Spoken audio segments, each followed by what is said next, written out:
Mirë se vini në kanalin ton, mos harroni të bëni subscribe dhe të klikoni si përzieles për të marrë njoftimet më të reja.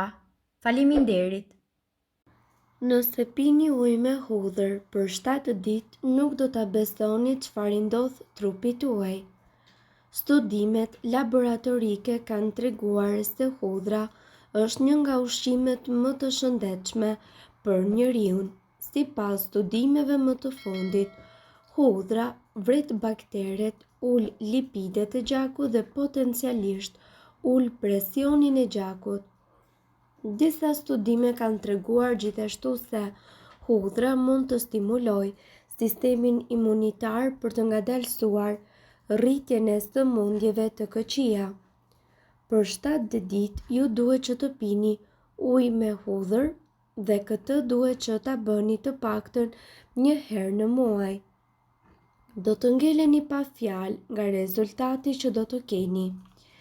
Sigurisht, këtu do të mësoni se kur është koha e duhur për të pirë ujë me hudhër.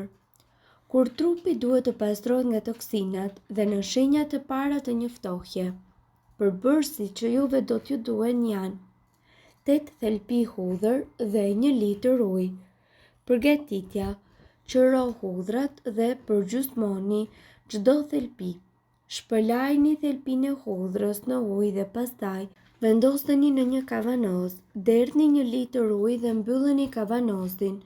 Lëreni në frigorifer për 1 orë para përdorimit.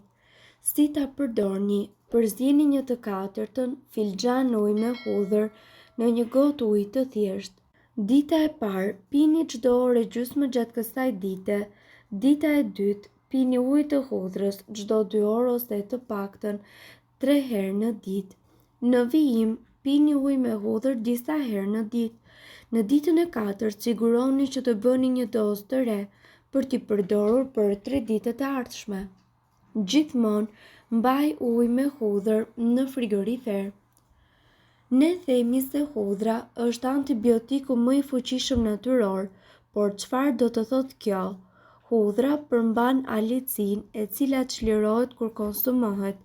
Alicina vret lloje të ndryshme bakteresh. Ka efekt antiseptik, pengon gjithashtu riprodhimin e mikroorganizmave, por edhe shkatërohet në temperatura të larta, çka do të thotë se është më e shëndetshme që të konsumohet hudhra e freskët dhe e pa trajtuar termikisht. Ja se çfarë ndodh trupit ton nëse ham hudhër çdo ditë. Mbron sistemin kardiovaskular. 1 thelpi hudhër në ditë ndihmon në forcimin e enëve të gjakut. Sipas kërkimeve shkencore, hudhra ul nivelin e sheqerit në gjak me të paktën 25%, forcon imunitetin, neutralizon radikalet e lira dhe toksinat që dëmtojnë organizmin, lufton me sukses parazitët në trupin e njeriut.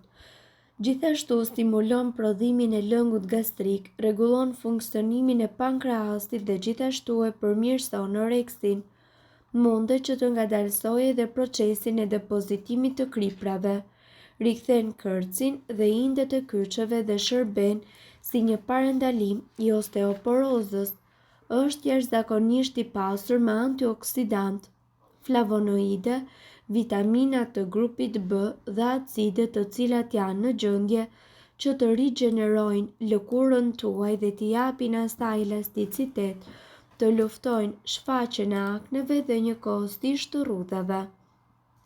Nutricionistët besojnë se futja e hudhrës në dietë shkakton humbjen e peshës së tepërt. Nëse keni një sistem të dobët imunitar dhe jeni të prirur ndaj ftohjes, yndyrnave të larta të gjakut dhe presionit të lartë të gjakut, 1 thelpi hudhër çdo mëngjes mundet që të ndihmojë shumë në përmirësimin e shëndetit tuaj. Hudhra është një barishte e fuqishme e cila është vërtetuar se ka njësër përfitime shëndetësore, por shpesh nuk jemi të sigurt se si ta shtojmë atë në dietën tonë për të përfituar sa më shumë nga përfitimet e saj. Një pasqyrë e përfitimeve që 1 thelpi hudhër mund të jap trupit tuaj është në qoftë se ju e konsumoni atë çdo ditë në mënyrën e duhur në mëngjes me stomakun bosh.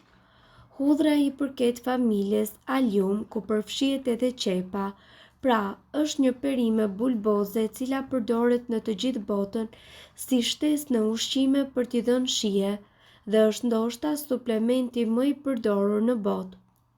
Çfarë ndodh kur e nisni ditën me hudhër?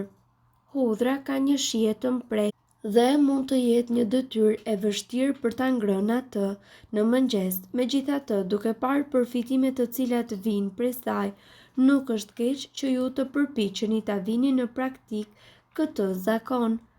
Megjithatë, duhet të keni parasysh se hudhra është shumë e dobishme, veçanërisht në qoftë se ajo konsumohet me stomakun bosh.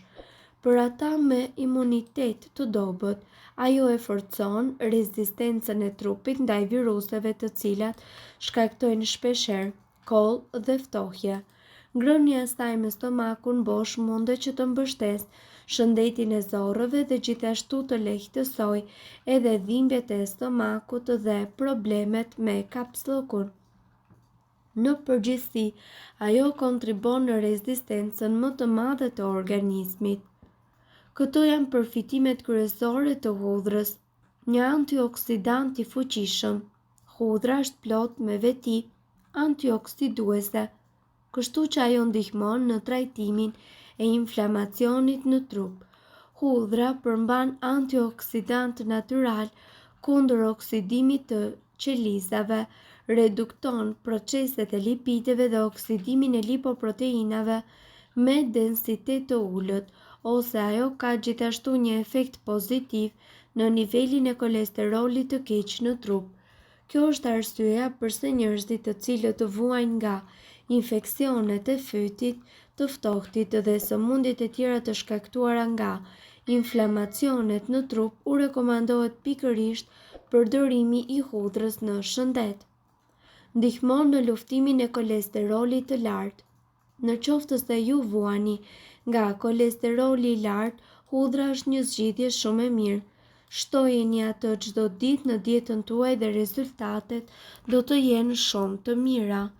Gjithsesi është vërtetuar se vetit e saj munden që të zvogëlojnë kolesterolin total dhe të keq. Ndihmon gjithashtu edhe në kontrollin e presionit të lartë të gjakut. Një përfitim tjetër që hudhra sjell në dietën tuaj është se ajo mund të ndihmojë në mbajtjen nën kontroll të presionit të gjakut.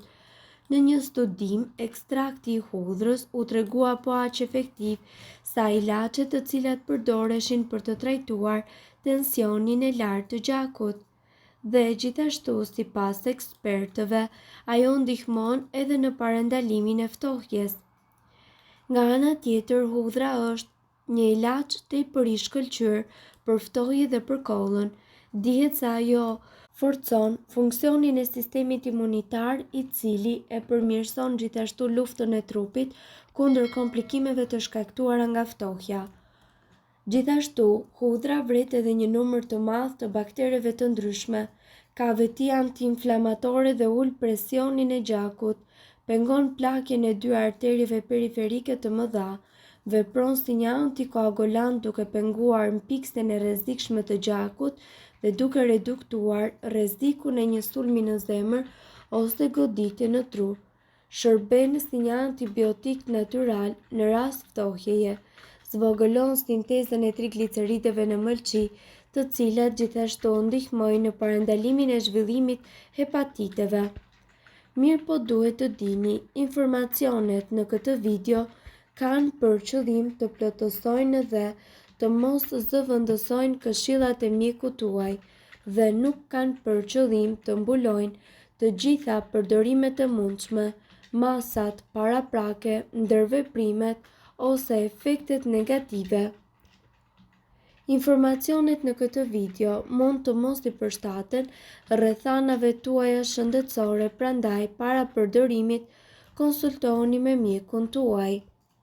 Nëse doni të dëgjoni video tona që ne postojmë çdo ditë, kliko subscribe. Ju ftojmë gjithashtu të bëni like në video tona Nëse i keni dëgjuar dhe e pëlqyer ato, faleminderit që e pat videon ton. Shpërndajni këtë video në profilin tuaj në mënyrë që të informohen edhe shokët tuaj. Faleminderit.